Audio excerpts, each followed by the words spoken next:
മഴ കുറയുകയും അസഹനീയമായ ചൂട് കൂടിയതിനെയും തുടർന്ന് മഴ പെയ്യുന്നതിനായി തൃശൂർ ജില്ലയിലെ വിവിധ ക്ഷേത്രങ്ങളിൽ പ്രത്യേക പൂജ നടത്തുന്നു. കൊച്ചിൻ ദേവസ്വം ബോർഡിന് കീഴിലുള്ള പഴയ നടക്കാവ് ചിറക്കൽ മഹാദേവ ക്ഷേത്രത്തിലാണ് വരുണ ഭഗവാനെ പ്രീതിപ്പെടുത്തുന്നതിനായി വരുണ ജപം നടക്കുന്നത്. കൂടാതെ വടക്കുംനാഥ ക്ഷേത്രത്തിൽ ജല അഭിഷേകവും പ്രത്യേക ശംഖാഭിഷേകവും നടന്നു.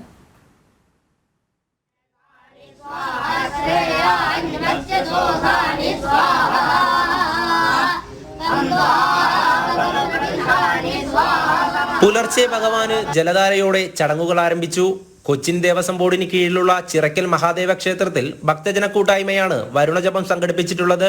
കുട്ടികൾ ഉൾപ്പെടെ നിരവധി പേരാണ് വരുണജപത്തിന്റെ ഭാഗമാകുന്നത്.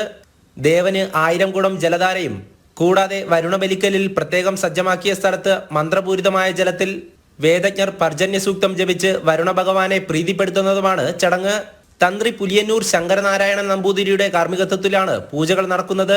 ഒരു പ്രാർത്ഥനാ രൂപത്തില് ഏതെങ്കിലും ശിവക്ഷേത്രത്തില് ഒരു 1000 കുടം സഹസ്രകലശാഭിഷേകം ചെയ്ത് അതിൻ്റെ ശിഷ്ടജലം കൊണ്ട് അവിടുത്തെ വരുണൻ്റെ വലിക്കല് അതിനെ മൂടുക എന്നാണ് പറയുക. അതൊരു പഞ്ചരം വെച്ച് അതിൻ്റെ ഉള്ളിൽ ജലം നിറച്ച് അതിൽ വിശേഷ മന്ത്രങ്ങൾ, വേദമന്ത്രങ്ങൾ, പർജന്യ സൂക്തം, പിന്നെ ആവാഹന്തി യജുർവേദത്തിലത്തെ മന്ത്രങ്ങൾ, പഞ്ചവാരുണ മന്ത്രങ്ങൾ ഇതൊക്കെ ജപിക്കുകയാണ് അതിനുള്ള ഒരു പൊതുവിധിയായിട്ട് ആചാര്യന്മാർ പറഞ്ഞു വെച്ചിട്ടുള്ളത്.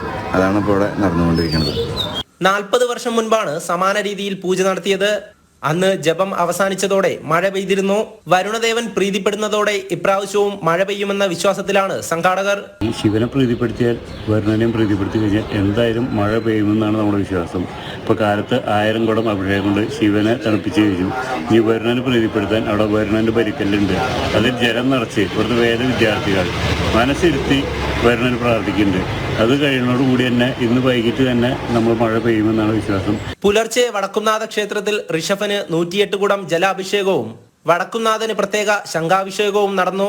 നിരവധി ഭക്തജനങ്ങളും ആത്മീയ ആചാര്യന്മാരും ചിറക്കൽ മഹാദേവ ക്ഷേത്രത്തിൽ നടക്കുന്ന വരുണജപത്തിൽ പങ്കെടുക്കാനായി എത്തുന്നുണ്ട്. ജനം, തൃശൂർ.